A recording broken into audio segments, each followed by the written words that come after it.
C 6개, H 14개. 메탄 C 1개, H 4개. 에틸렌 C 2개, H 4개. 그쵸? 그러면 이걸 왜 썼는가 하면 분자량이 얼마냐 이거예요. 이거는 12 곱하기 6 더하기 14. 얘는요 12 곱하기 1 더하기 4. 얘는 12 곱하기 2 더하기 4. 얼마죠? 얘는 86. 얘는 16. 28. 그쵸? 그래서 얘가 지금 그램이죠? 그쵸? 퍼센트 농도는 전체분의 성분 곱하기 100이에요. 그러면 전체 뭐라고요? 전체 무게인 거예요. 그죠? 그러면 전체 무게는 얼마일까요? 전체 무게는. 혹시 이거 아닐까요? 86g이 몇 퍼센트? 24% 0.24 더하기 16g이 61% 0.61 더하기 에틸렌이 28g인데 얘가 15% 0.15. 그래서 이게 전체인데 전체분의 성분 얼마예요? 86g 곱하기 0.24. 는 얼마 나오겠죠? 이건 이제 뭐의 웨이트 퍼센트예요? 헥산의 웨이트 퍼센트이고요. 그 다음엔 뭘 구해야 되죠? 메탄의 웨이트 퍼센트를 구해야 되는데 전체는 똑같아요. 한 번 더 써볼까요? 86g 곱하기 0.24 더하기 16g 곱하기 0.61 더하기 28g 곱하기 0.15 분의 뭐요? 16g 곱하기 0.61 그쵸? 곱하기 100는 얼마 퍼센트 이렇게 나오죠? 곱하기 100는 얼마 퍼센트 이렇게. 이게 이제 웨이트 퍼센트가 되는 거예요. 그래서 웨이트 퍼센트로 고치려면 일단은 뭐가 돼야 돼요? 이 전체가 나와야 되고요. 전체분의 뭐예요? 성분. 에틸렌은요? 뭐 그냥 되겠죠? 에틸렌 웨이트 퍼센트는 전체분의 뭐예요? 요거 28 곱하기 0.15 곱하기 100 하게 되면 예, 에틸렌의 웨이트 퍼센트가 나오죠. 이걸 하려면 24%, 61%, 15%는 주어졌죠. 뭘 알아야 될까요? 분자량을 알아야죠. 그죠? 아무거나 알고 보면 별거 아니에요. 근데 모르면요? 어렵죠. 이거는 뭐를 한번 바꾸는 걸 해봤어요? 볼륨 퍼센트를 뭘로요? 웨이트 퍼센트로 바꾸는 걸 해봤죠? 뭐도 이렇게 할 수 있는 거면요. 공기도 이렇게 할 수 있는 거예요. 공기가 뭐로 이루어져 있어요? 보통은 질소가 78%, 산소가 21%, 알곤이 1%, 보통 이렇게 쳐요. 그죠? 이거는 무슨 퍼센트예요? 볼륨 퍼센트죠. 그죠? 부피 비례하고요. 그럼 이거를 뭘로 고쳐요? 웨이트 퍼센트로 고치는 거죠. 질소 한 개만 해볼까요? 질소 한 개. 어떻게 하면 돼요? 질소, 산소, 알곤에 일단 뭘 알아야 될까요? 분자량을 알아야죠. 28g 곱하기 0.78 더하기 32g 곱하기 0.21 더하기 40g 곱하기 0.01 분의 뭐야? 28g 곱하기 0.78 곱하기 100는 약 75 웨이트 퍼센트가 나오죠. 16페이지 보게 되면 질소가 78% 볼륨 그리고 75.5 웨이트 퍼센트 그죠? 16페이지에 산소는 약 21% 그리고 23%의 웨이트 퍼센트 그죠? 그리고 알곤이 약 1%인데 1.3 웨이트 퍼센트 이렇게 나오죠. 이거를 웨이트 퍼센트로 봤을 때 웨이트 퍼센트는 75 웨이트 퍼센트 23 웨이트 퍼센트. 그럼 얘는 몇 퍼센트를 해야 돼요? 2 웨이트 퍼센트를 해야 되는데 근데 1.3을 2%로 주는 게 좋을까요? 아니면 75를 76으로 주는 게 좋을까요? 이거 76으로 주는 게 좋겠죠. 이거는 1로 두고 그죠? 정수로 썼을 때는 약 이렇게 되겠죠. 75.51은 약 76, 23.15는 약 23, 1.3은 약 1, 그죠? 그러면 이제 이거는 웨이트 퍼센트잖아요. 그럼 웨이트 퍼센트를 볼륨 퍼센트로 한번 고쳐보죠. 자, 76 웨이트, 23 웨이트, 1 웨이트예요. 이거를 이제 이렇게 두는 거예요. 이거는 76g이 있고, 얘는 23g이 있고, 얘는 1g이 있다. 이렇게. 76g은 몇 몰일까요? 아보가드로는 모든 기체 1몰은 STP 상태, 표준 온도 압력 상태에서 22.4리터를 가진다. 분자 개수는 6.02 곱하기 10의 23승계다. 근데 그 전에 아보가드로라는 사람 그 전에 누군가가 이런 얘기를 했죠. 분자량은 1몰이다. PV는 N분의 WRT예요. T가 이건 대문자죠. 자, 이걸 뭐라고 해요? PV는 NRT라고도 하죠. N이 뭐예요? 몰수죠. 그러면 몰수는 뭐예요? 몰수는 그래서 N 몰수는 N분의 W다. 이렇게 또 외우기도 하잖아요. 그죠? 여기는 뭐 들어가죠? 질량 들어가죠. 질량이에요. 중량 아닙니다. 이건 뭐예요? 분자량이죠. 즉 분자량 M, 질량 W거든요. 자, 질소입니다. 질소예요. 28g이에요. 여기에 질량이 28g이에요. 몇 몰이에요? 1몰이죠. 그러면 분자량은 1몰 맞죠? 280g이에요. 몇 몰입니까? 10몰이죠. 질소가 아니고 수소다 그러면 수소는 몇 g이에요? 2g이죠. 분자량이. 자, 여기 2g 있어요. 몇 몰이에요? 1몰이죠. 분자량은 1몰이다.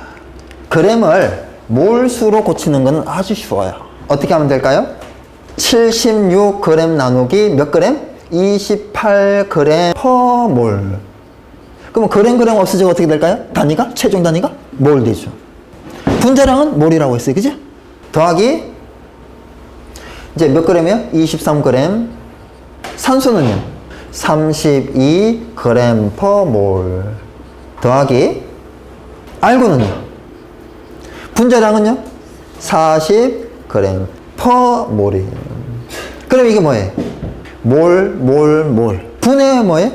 76g 나누기 28g per 몰 곱하기 100는 약 78% 이렇게 나오겠죠. 산소 넣으면 이거 분자에 산소 넣으면 약 21%, 알곤 넣으면요 뭐 약 1% 또 나오겠죠. 이 소방안전관리론에서는 이런 부분들도 필요해요. 부피비를 무게비로, 무게비를 부피비로 바꾸는 거. 알고 나면 쉬워요. 지금 이제 어떻게 보면 몰비는 부피비와 같다라는 걸 이용해서 몰비가 들어갑니다. 자, 97페이지로 와서요. 혼합가스의 LFL, UFL을 우리는 구할 수 있어요, 없어요? 우리 샤틀리의 법칙을 이용해서 당연히 구할 수 있어야 돼요. 자, 구했습니다. 그때 얼마 나왔어요? 2.71, 12.39 나왔죠? 조금 전에 3.3%는 그 사이에 들어가죠. 이 혼합가스는 헥산, 메탄, 에틸렌 3.3% 혼합가스는 하한과 상한인 2.71과 12.39 사이에 있죠. 그래서 얘는 가연성이에요. 근데 만일의 조건이 메탄이 조건을 바꿔요. 문제 조건을 1.0이다. 1.0이다. 그러면 얘가 어떻게 돼요? 2.3 이렇게 되겠죠? 맞아요? 2.3. 그리고 얘는 어떻게 될까요? 97.7 이렇게 되겠죠? 이거는 지금 사이에 들어갔어요? 안 사이에 들어갔어요? 안 들어갔죠? 그래서 조금 전에 3.3인 거는 가연성이에요. 얘는 지금 안 들어갔죠? 그죠? 이 세 개를 다 합쳤더니 2.71에서 12.39 사이에 없잖아요. 이 혼합가스는 불연성이에요.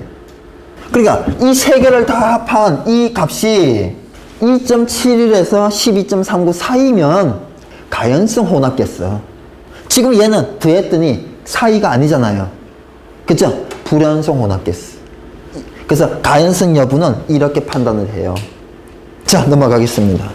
아세틸렌은 위험도 값으로 오른 것은 뭐 이거는 뭐 진짜 쉬운 거예요. 그죠? 그런데 진짜 쉬우려면 어떻게 될까요? 두 개를 알아야죠. 1번 위험도 공식을 알아야 되고요. 2번 폭발 범위, 즉 연소 범위를 외우고 있어야죠. 뭐를요? 아세틸란의 폭발 범위를 외우고 있어야죠. 근데 이거는 오히려 좀 쉬운 문제지. 아세틸린만 알면 되니까. 다음 중 위험도가 가장 작은 가스는 그러면요, 가나다라의 뭐를 알아야 돼요? 이 폭발 범위를 알아야 되는데, 그죠? 밑에 봐요. 다음 가연성 가스 중 위험도 값이 가장 큰 것은 수소, 일산화탄소, 메탄, 산화에틸렌의 뭐를 다 알아야 돼요? 예, 폭발 범위를 다 알아야 정확하게 계산이 될 거 아니에요. 네, 요 정도까지는 좀 하는 게 좋아요. 그러면 야, 이거는 어려우니까 제쳐두고 저거는 건너뛰고 그러면 할 게 없어요, 사실은. 그죠? 뭔가는 해줘야 됩니다.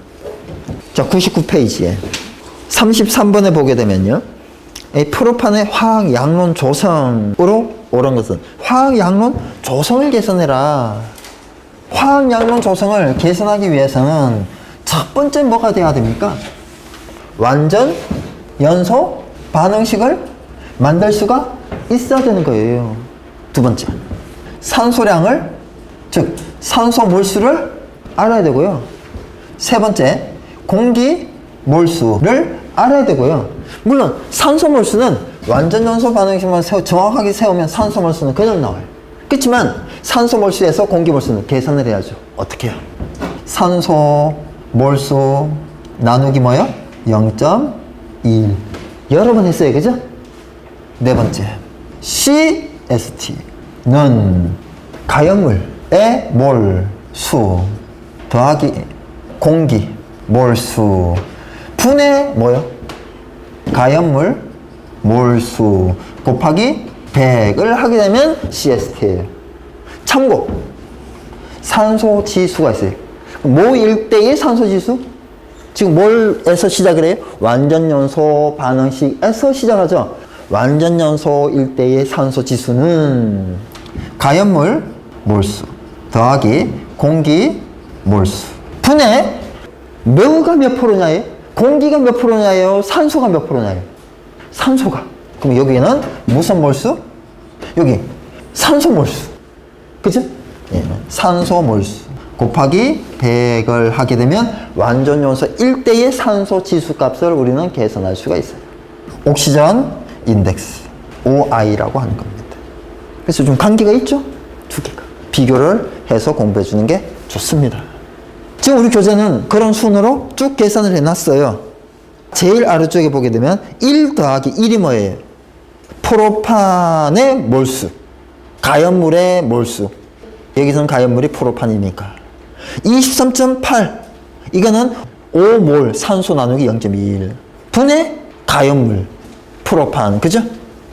그러면 여기에는 프로판인데 우리가 프로판하고 뭐하고가 가장 많이 다루냐 현장에서? 프로판은 LPG, 메탄은 도시가스, LNG, 그죠? 그래서 교재에는 뭐가 있습니까? 프로판이 있으니까 CH4를 한번 해보면요, 더하기 뭐야? O2, CO2, H2, C 1개, H 4개. 뭐 붙여야 돼요? 2. 자, 1, 2는 2 더하기 2, 1은 2는 4. 뭐 붙여야 돼요? 2, 2는 4. 산소는 반대로. 그죠? 역으로. 자, 그럼 이제 여기에 뭐가 이제 완성이 됐는가 하면 1번 뭐요? 1번 완전 연소 반응식이 만들어졌어요. 그죠? 그럼 2번 산소 몰수는 뭐 바로 2몰이죠. 세 번째 공기 몰수는 뭐 계산을 하면 되겠지만 2 나누기 0.21. 그죠? 네 번째 CST는 1 더하기 0.21 분의 2 분의 1 곱하기 100 이러면 뭐가 나와요? CST. 자, OI 옥시전 인덱스는 1 더하기 0.21 분의 2 분의 뭐야? 2몰이잖아요. 곱하기 100. 단위는 둘 다 퍼센트 단위를 씁니다. 그래서 103페이지에 있는 독성가스의 허용 용도 이런 것들도 좀 외시는 게 좋죠. F2, CL2, HF, HCl. 이게 뭐에서 분해하는 생성물이에요? 하루겐 화합물 소화약제를 화재가 났을 때 방사하게 되면, 그리고 하루겐 화합물 청정 소화약제를 방사하게 되면 이런 물질을 발생을 해요. 한 550도씨 정도가 되잖아요. 그러면 이런 물질이 많이 발생을 해요. 그래서 550도씨가 되기 전에 빠르게 불을 꺼야 돼요. 그래서 550도가 되기 전에 이런 걸 뿌려줘야 된다고요. 그래서 방사 시간이 짧아야 되는 거예요. 몇 초? 10초 이하죠. 그래서 하루온 10초, 하루온 화합물 청정 10초 이하예요. 자, 105페이지 48번에 감관계수 가시거리 및 상황이 옳지 않은 것은 문제가 쉬울까요? 만만치 않아요. 그죠? 얼마나 봐야 이런 문제가 맞아지겠어요. 그죠? 어쨌든 뭐 잘못된 거는 1번에 0.1이 0.3이 돼야 되는데요. 감관계수가 요거 하나만 딱 잘못된 건데, 표에서 다 알아두면 좋고요. 최소한 건물 내 미숙지자, 숙지자 구분이 돼야 되고요. 연기 감지기 작동 온도 이런 거 좀 정확히 해야 됩니다. 자, 51번에 화재 진행에 따른 적용 감지기로 옳지 않은 것은 훈수 단계 때는 광전식 서포트형 감지기죠. 감지기가 가장 빨리 동작하는 거 공기포변 추출형 감지기, 즉 공기허비편 감지기 ASD 같은 말이에요. 두 번째 이온화식. 그래서 ASD, 이온화식, 광전식, 그 다음 뭐예요? 열감지기, 불꽃 감지기. 108페이지에 K급 화재가 있고 F급 화재가 있죠. 같은 화재인데 미국이냐 국제 공통이냐, 즉 ISO 기준이냐에 따라서 이렇게 구분을 하는데요. 무슨 화재죠? 예, 식용유 화재. 여기는 무슨 표현을 썼어요? 가연성, 튀김, 기름. 우리는 보통 식용유 화재 이렇게도 표현하는데 미국과 국제 표준에서는 공식적으로 가연성, 튀김, 기름이다 이런 표현을 해요. 식용유가 아니고. 근데 우리는 그냥 식용유로 통하죠. 얘는 어떤 특징이 있다고요? B급이면서 재발을 한다 이거예요. 그래서 얘는 특수한 종이다 이런 얘기죠. 그럼 재발하는 이유는 뭐냐? 발화점이 낮기 때문에 재발화가 발생하는 거예요. 그러면 얘는 소화를 하는데 무슨 소화를 해야 되냐? 유류화재는 냉각 소화를 합니까? 질식 소화를 해요? 질식 소화를 합니다. 일반적으로 유류화재는 질식만 하면 돼요. 근데 질식을 딱 했어요. 이산화탄소나 이런 거 가지고. 근데 이산화탄소는 날아가잖아요. 희석이 되죠. 그럼 또 재발을 발생해요. 재발화가 발생했을 때 끓이면 어떻게 될까요? 냉각을 시켜야 되겠죠? 일반적으로 A급은 뭐만으로 끌까요? 냉각이 대표적인 거죠. B급은 뭐가 대표예요? 질식이 대표입니다. K급, F급은 부기가 필요하다는 얘기예요. 109페이지 프레셔오버의 발생 조건 중 옳지 않은 것은 4번에 CO2가 분모인데 CO2 나누기 COB가 150이죠. 이건 살짝 바꾸면 구분하기 힘들어요, 우리가. 113페이지에 71번을 보게 되면 다음 중 착화점이 가장 낮은 것은 메탄, 데칸, 가솔린, 아세틸렌. 어려워요. 이런 문제 어렵다고 해요. 아무리 어렵더라도 이 정도는 기억을 하셔야 됩니다. 착화점 발화점이 메탄, 에탄, 프로판, 부탄 밑으로 내려갈수록 작아져요, 커져요? 작아지죠. 그런데 인화점은 밑으로 내려갈수록 작아져요, 커져요? 커지죠. 이상하죠. 이런 이상한 거를 여러분은 기억을 해야 되는 거예요. 왼쪽은 C의 개수, 분자량 크기에 따라서 규칙성이 있어요. 근데 오른쪽은 계략적으로 막 이렇게 써놓은 거예요, 물질들을. 그래서 얘는 규칙성이 없어요. 수소하고 아세틸렌, 암모니아가 무슨 규칙성이 있어요, 그죠? 여기에 보면 이런 게 있죠. 왜? 착화점은 전체가 있는데 인화점은 어디에는 없고 어디에는 있냐. 예, 인화점은 액체에만 있어요. 부탄 밑에 있는 펜탄부터요, 상온에서 액체예요. 오른쪽에 보게 되면요, 수소, 아세틸, 암모니아, 일산화탄소는 상온에서 기체고요. 아래쪽에 있는 메탄올, 에탄올, 아세톤, 벤젠, 이황화탄소, 가솔린은요, 상온에서 액체죠. 즉 인화점이 있는 거는 뭐다? 고체 액체고요. 기체는 인화점이 없다. 뭐만 있다? 착화점이 있다. 그렇지만 고체, 액체, 기체 모두 다 착화점은 있다. 116페이지에 80번입니다. 천장화 높이가 8m의 영화관으로 사용하는 부분의 바닥 면적이 300제곱미터, 거실의 인구 밀도를 1.5인 제곱미터, 피난 대상 사람 수가 400명, 출구 폭의 합계가 6m라 가정했을 때 출구 통과 시간과 거실 허용 피난 시간은 각각 얼마인가? 영화관이래요. 6m 이상인 거하고 그렇지 않은 거하고 2 곱하기 루트 A냐, 3 곱하기 루트 a냐. 6m가 넘어가게 되면 3 곱하기죠. 그래서 오른쪽에 계산 과정을 보게 되면 거실 호용 피난 시간은 3 곱하기 루트 300제곱미터. 이렇게 해서 계산해야 되는데요. 출구 통과 시간은 여기 있는 이 사람들이 이러한 출구를 이제 통과하는 시간을 얘기를 하는 건데요. n는 3이라는 단서가 있어요. 단위를 안 주어졌죠. 왜 단위를 안 주어졌는가 하면 단위를 주어지기면 너무 쉬운 거예요. 단위는 이렇습니다. 꼭 써주세요. 3in per meter sec라고요. 3in per meter sec를 써요. 어떻게 하면 시간이 나올까요? 인도 지우고 미터도 지우면 되겠죠. 400인 하게 되면 이렇게 지워지겠죠. 여기에 점 찍고 6m 오면 지워져요? 안 지워져요? 안 지워지죠. 그런데 여기다 넣으면요. 아니면 뭐 똑같은 효과죠. 우리 교재에 있는 거 그대로 해보면 곱하기 6m 똑같은 효과잖아요. 그럼 미터 지워져요? 안 지워져요? 지워지죠. 그러면 다 단위가 지워지고 얘만 남잖아요. 얼마 계산되겠죠? 그래서 출구 통과 시간은 뭐만 정확하게 알면 이거는 유동계수를 하는데요. 유동계수인 n의 단위만 정확하게 알면 이 문제는 그냥 그저예요. 출구 1m당 1초에 몇 명이 통과할 수 있느냐의 표기죠. 꼭 이렇게 어려운 공식 비슷인데요. n1 나누기 n 곱하기 b1 얼마나 어려워요. 예, 단위만 알아도 이 문제는 풀이가 가능하다. a는 2 또는 3이에요. 복도 4예요. 층 8이에요. 그죠? 그런 거 좀 기억을 하시고요.